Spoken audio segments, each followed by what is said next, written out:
Bonsoir, au sommaire Carrefour Market fait peau neuve. La FCPE organise un Vie de ta chambre. Au rayon sport, tir à l'arc et basket. Mais pour commencer, nous recevons Alain Dufaux, président de la commission de Taurine, et Laurent Bergès, président du comité des fêtes. Bonsoir messieurs. Bonsoir Pascal. Qui vient de nous parler des fêtes prochaines, enfin de l'année prochaine, Oui, et donc de la corrida.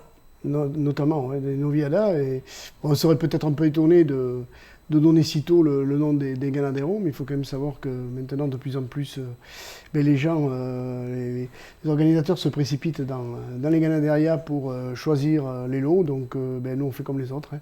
Maintenant, on passe dès le mois d'octobre pratiquement pour voir les Ganaderia. C'est ce qu'on a fait aussi au mois de novembre. Voilà. Concernant la non-piquée qui sera le samedi, donc 1er août 2020, la non-piquée, on refait toujours confiance à l'élevage à Macerena de Kona, qui est un élevage bien sûr qui donne beaucoup de garanties pour nous. Chaque année, il y a des triomphes, eux aussi, ils ont des tours de piste. Malheureusement, bien sûr, Pierre Batz nous a quittés, donc on lui rendra bien sûr hommage ce jour-là en particulier. C'est un élevage de garantie qui est beaucoup demandé, qui a cette année un peu moins, plutôt l'année prochaine, un peu moins des râles de novillos que d'habitude. Donc priorité quand même à Gémeaux, et tant mieux, puisqu'il y a la réussite qui était là. Et ensuite, il y a le dimanche, donc 2 août, toujours 2020. Et là, pareil, on répète les Monte Alto. Je pense que 99% des gens qui étaient dans les arènes ont été contents de ce lot de novillos de cette année, des Monte Alto. Et donc, on le répète, c'est vraiment, ça a été très bon pour le taureau de Capote. Ça a été bon aussi à la pique. Il y a eu 4 fois les chevaux par terre, des picadors. Ça ne se voit pas souvent, notamment en Noviada. Et ensuite, beaucoup de noblesse. Donc, et de hargne, c'est taureau aussi. On savait, hein, ils triomphent à Madrid, ils ont triomphé à Valence, donc on s'attendait à quelque chose de bien, mais dans les taureaux, on ne sait pas tout.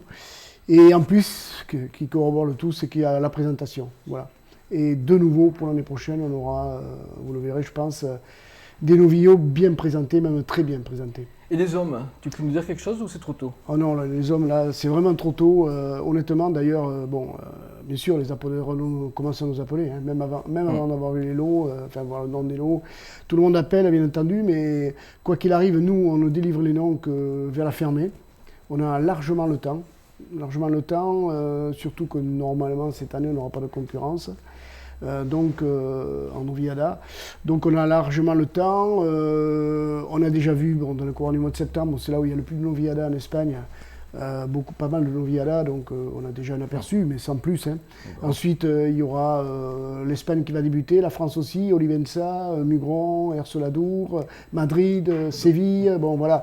Donc on peut se caler quand même pas mal sur tout ça. On aura quand même le temps de voir. Bien sûr. Alors, bien entendu, donc Alain nous a bien parlé de sa part, de sa partie. Et toi, Laurent, donc, tu es le président du comité des fêtes.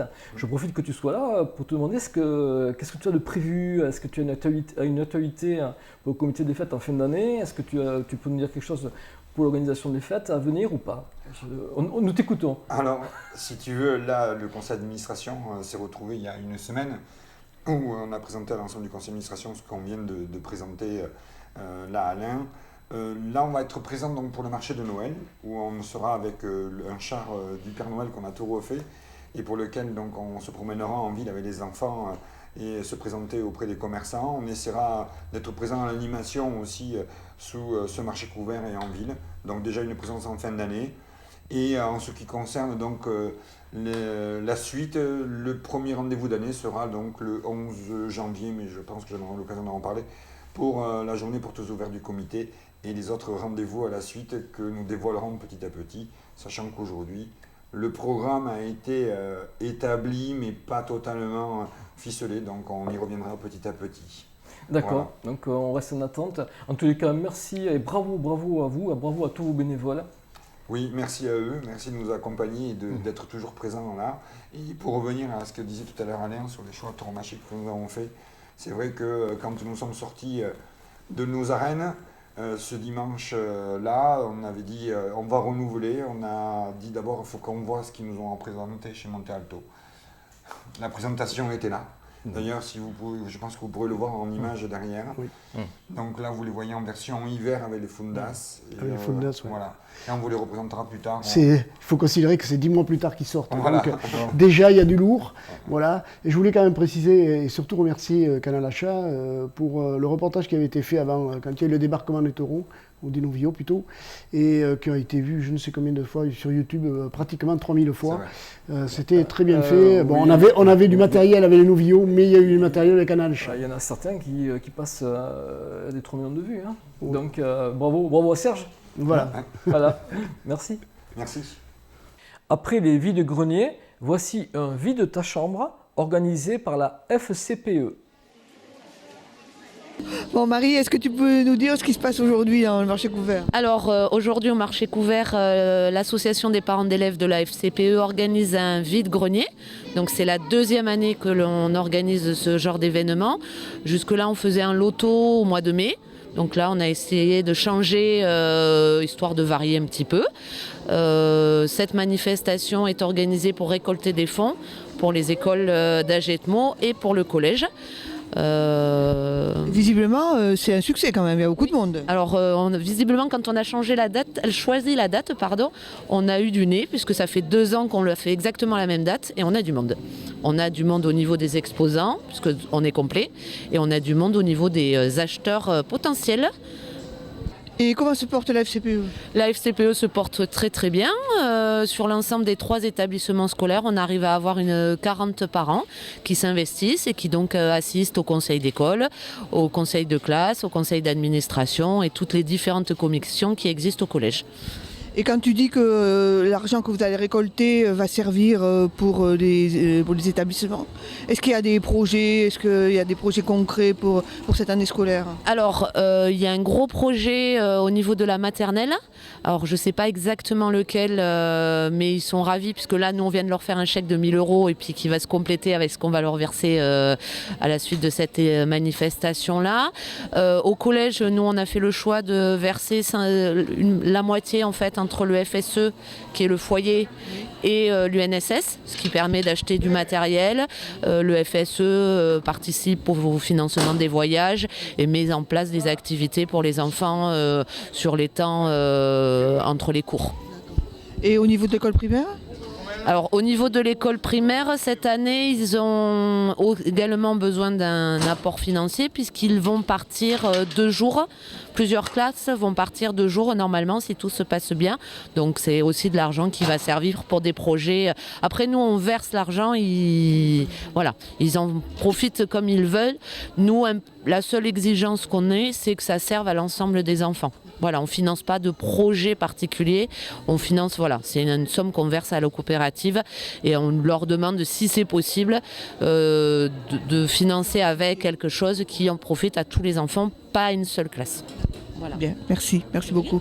Nous recevons maintenant Henri Ternus, président de l'association Chalosse-Tursan en Seine. Bonsoir Henri. Bonsoir Pascal. Qui va nous parler de la prochaine manifestation. La prochaine manifestation, c'est ce vendredi 13 décembre à Poudenc. Est-ce que tu peux nous parler de la pièce? Oui, la pièce, donc c'est la troupe, c'est Arc en Seine qui vient de tout juste dans le 32. La pièce se situe, c'est un bistrot-épicerie dans un village rural.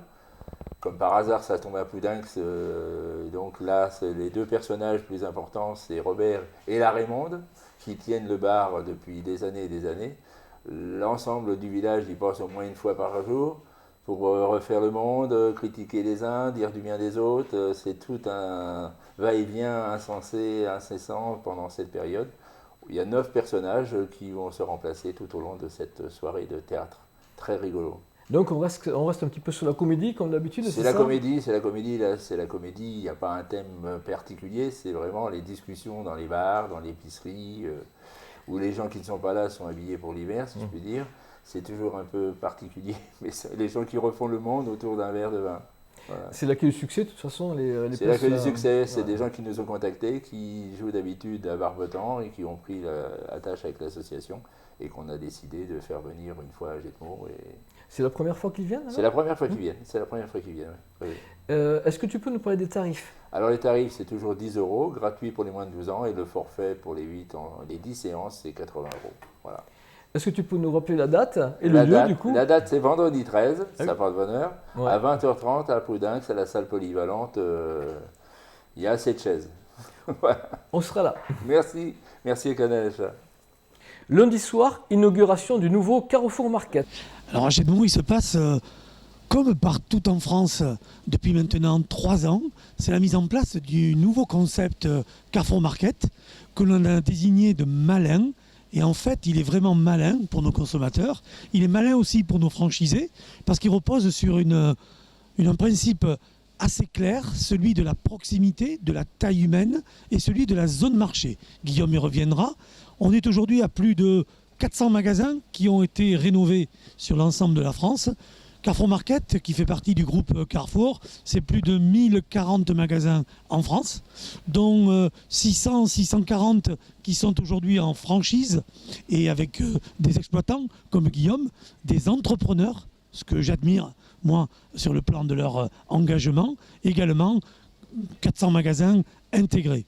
Aujourd'hui, Carrefour se décline à la fois avec les hypermarchés, avec les supermarchés Market et aussi les magasins de proximité, qui soient ceux de Contact, mais aussi Express ou encore City. Voilà, donc on déploie, on se rénove, les clients sont exigeants, les clients ont besoin de proximité, de contact avec un personnel qui est issu du local, eux aussi. Donc moi avec Guillaume, ce qui est important, c'est d'avoir trouvé à la fois le bon concept, la bonne carburation sur des investissements lourds que nous assumons ensemble, et c'est ce qui nous permet aujourd'hui d'être réunis à Gedmont.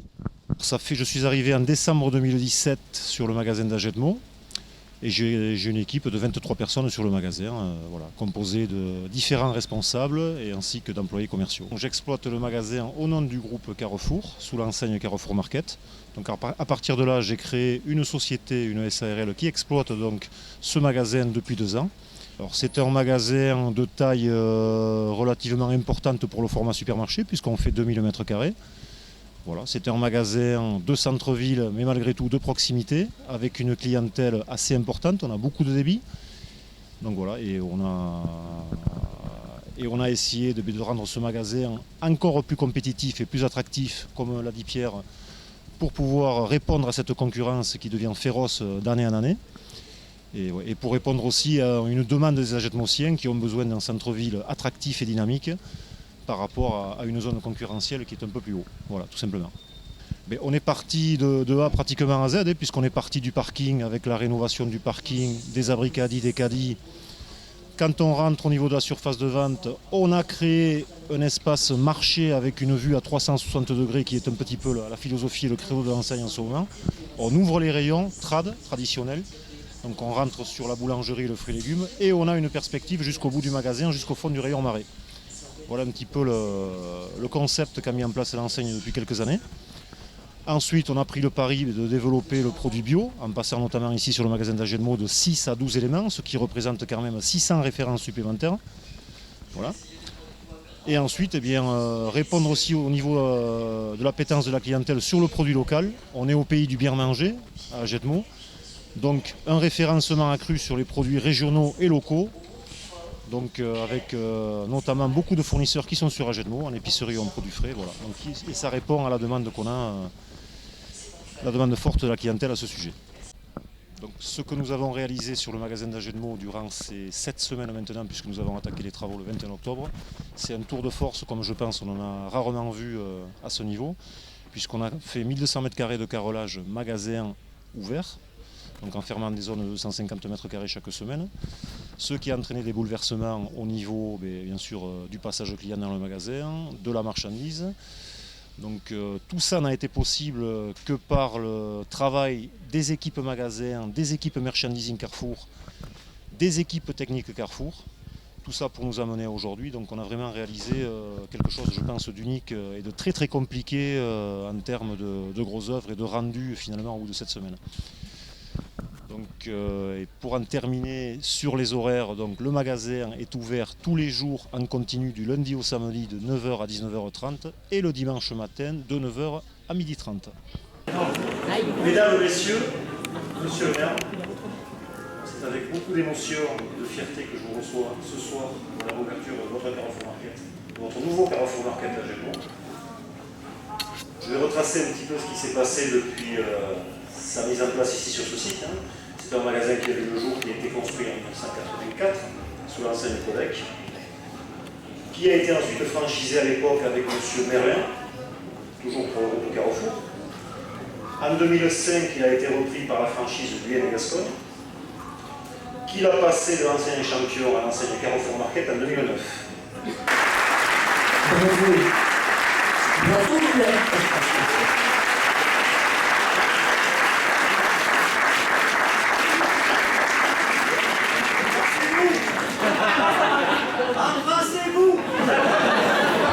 Le club Arc Jetmo organisait le week-end passé sa compétition annuelle en salle.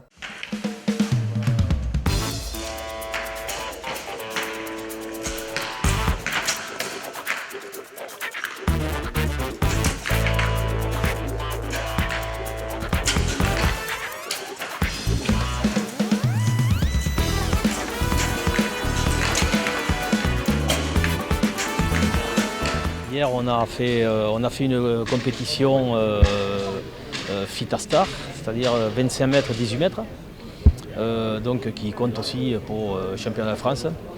Tout comme aujourd'hui, 2 départs, un départ ce matin, un départ cet après-midi, qui compte aussi pour le championnat de France. Donc les résultats sont pris en compte et les 3 meilleurs résultats font qu'il y a un classement national et donc on peut se qualifier pour les championnats de France.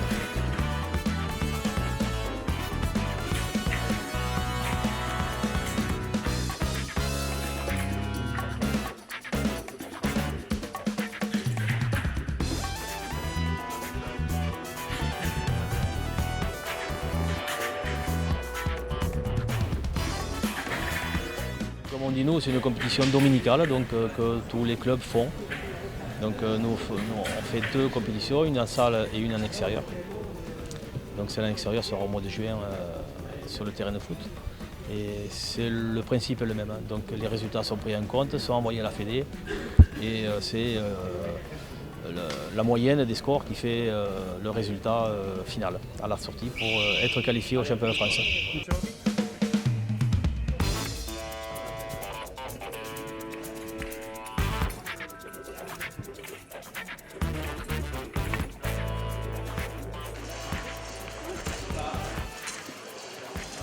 Il y a la relève qui est assurée et voilà, on pérennise. C'est des jeunes qui sont là depuis 2 ou 3 ans et donc ils commencent la compétition cette année.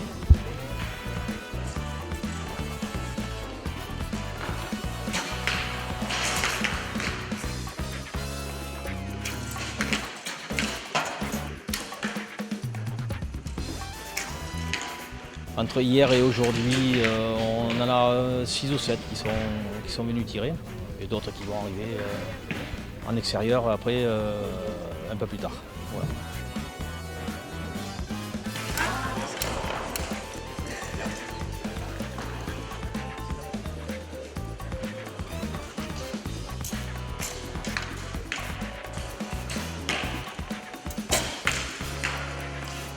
On a à peu près le même nombre de licenciés depuis plus d'une dizaine d'années. Voilà, on tourne à une soixantaine de tireurs. Donc on renouvelle chaque année, on garde. Bien sûr, il y en a toujours qui partent. Parce que, voilà, on part voir les copains qui vont faire autre chose, comme partout. Voilà. Mais il y en a pas mal qui reviennent plus tard.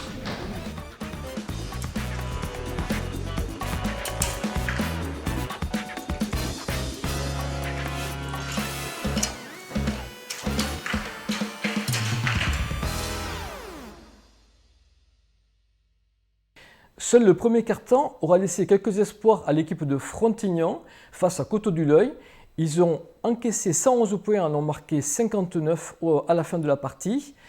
10 victoires sur 10 rencontres pour les Verts de Montségur qui restent plus que jamais accrochés à la première place du classement.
Si tu me dis que vous n'êtes pas content, je ne veux pas vous croire. Si, on est content, oui, mais rien n'est fait encore. Rien n'est fait. Le plus dur, c'est le week-end prochain. 10 sur 10, c'est pas mal. Ah oui, la décima, hein, comme le Real Madrid, la décima. Et voilà, on va continuer, on va essayer de faire le sans faute. Super match. Mais merci beaucoup. Et... Je suis pas sûr que celui-là tu l'enregistres. Il va pas rester dans les annales celui-là.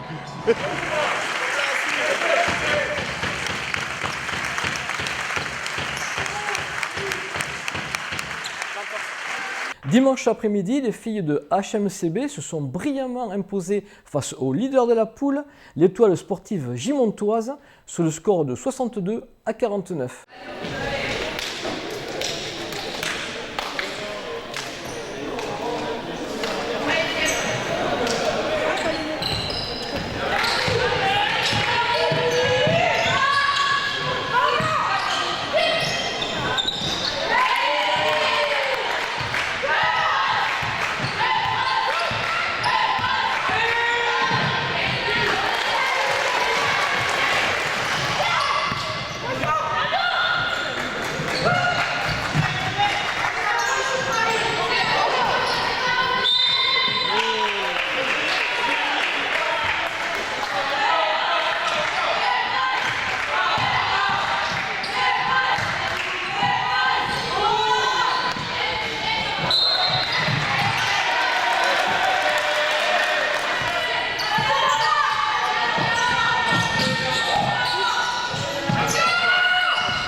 Gimont, c'est un prétendant à la montée. Hein. Ça fait partie des 2-3 meilleures équipes de la poule. Donc on savait que le match il était compliqué cet après-midi. C'est pour ça qu'il y a autant d'engagement. On finit l'année en championnat, en tout cas par deux matchs à domicile. Et franchement, c'est que du bonheur, quoi. C'est que du plus. Hein. Encore cet après-midi. Énormément d'envie, énormément d'intensité de la part des nôtres. Hein. Quand on voit l'effectif en face, c'est quand même incroyable ce que les filles arrivent à réaliser. Mais il faut qu'on profite, on est dans une bonne dynamique, il faut qu'on profite. Avant de vous souhaiter une bonne soirée, nous voudrions rendre hommage à Jacques Batelier qui vient de nous quitter. C'est un des premiers membres de Canal Achat. Au revoir Jacques. Merci beaucoup de votre attention. À la semaine prochaine.